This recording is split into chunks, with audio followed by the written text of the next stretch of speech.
Hello दोस्तों, केना छी अहाँ सब? अहाँ सबके स्वागत करै छी एक और नया ब्लॉग में। तो चलो एक ब्लॉग में अहाँ सबके देखाबऽ जा रहल छी पश्मीना शॉल के अनबॉक्सिंग और फुल रिव्यू करबे। तो आई के ब्लॉग में अहाँ सबके बहुत मजा आयत, तो अहाँ सब ई ब्लॉग में अंत तक जरूर बनल रहब।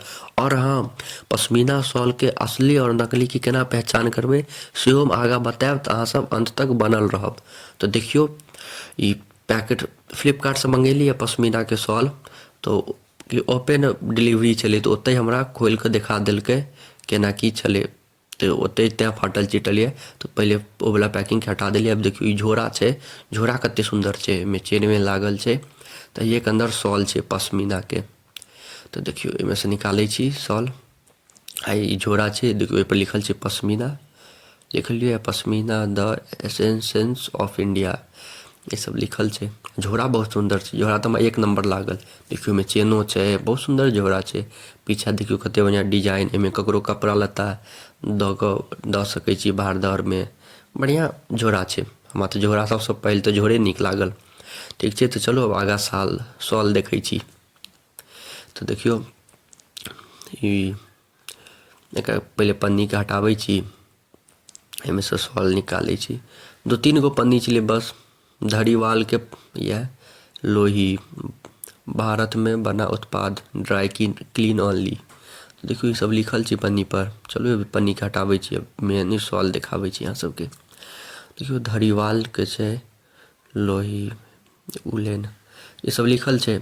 अब अहाँ सबके कपड़ा देखाबै छी। ब्रिंडे, देखियो कपड़ा छुआ में तो बहुत मस्त छै, एक नंबर। पश्मीना के शॉल छै तो एक नंबर हेबे करते, अहाँ सब निश्चिंत रहू। तो हम फ्लिपकार्ट से लेलिए, हमरा ये पड़ल ये अहाँ के 1000 के। वो बहुत बढ़िया शॉल छै। 1000 में हमरा बहुत बढ़िया मिल गया, डिस्काउंट में मिल रही है। कुछ कार्ड वार्ड लगा कर डिस्काउंट में मिल रही है, तो 1000 में मिल रही। देखियो बहुत लंबा चौड़ो छै, बहुत गर्म छै। देखियो कते लंबा चौड़ा छै। हमरा लगे ये 9 फीट के हेते लंबाई में, कम से कम 9 साढ़े 9 फीट के हेते। और एते मुलायम छै, अहाँ सबके वीडियो में एते बढ़िया नहीं पता चलैत हैत। कलर या डिजाइन एते सुंदर छै, अपन आँख से देखबे रियलिटी से तो एते नीक लागत की बताऊ अहाँ सबके वीडियो में नहीं पता चल रहल हैत जे कते मुलायम छै, लेकिन बहुत मुलायम छै। तो चलू अहाँ सबके हम बताबै छी पश्मीना शॉल के असली और नकली में केना पहचान कैल जेते। तो देखियो सबसे पहले पश्मीना शॉल के जे छुबै ना अहाँ, तो छुएले से एकदम मुलायम लागत और गरम महसूस हैत। और देह पर अबै तो तुरंते गरम महसूस हैत। आ नकली जे रहत ओहिमे बहुत खुरदुरा रहत, ओहिमे गरम सब नहीं महसूस हैत। पहिल तो ई छै। आ दोसर बताबै छी, ओहिमे हाथ से ई बुनल रहै छै। तो एकर जे डिजाइन सब रहत कनिक सही नहीं रहत, कतौ कतौ उल्टा पुल्टा, मतलब अति सीधा नहीं रहत, एकदम बढ़िया से नहीं रहत। और जे नकली रहत वो मशीन से एकदम बनल रहे छै, एकदम परफेक्ट रहत, परफेक्ट दिखाई देत। तो इहो सबसे अहाँ सब पहचान कर सकै छी।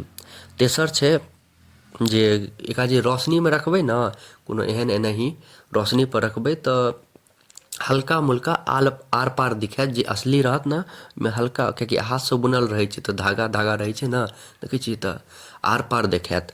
आ जे नकली रहत ओहिमे आर पार नहीं देखात, वो सीधा एना सियल रहे छै ना, तो आर पार नहीं देखात। और चौथा बताबै छी, ई शॉल के एगो धागा एहिमे से निकाल के देखबै जरा के, अगर बाल जेहन नहीं जरै छै ओहन सुगंध आयत तो बुझबै असली छै। अगर प्लास्टिक आ केमिकल जकर सुगंध आयत तो बुझबै नकली छै।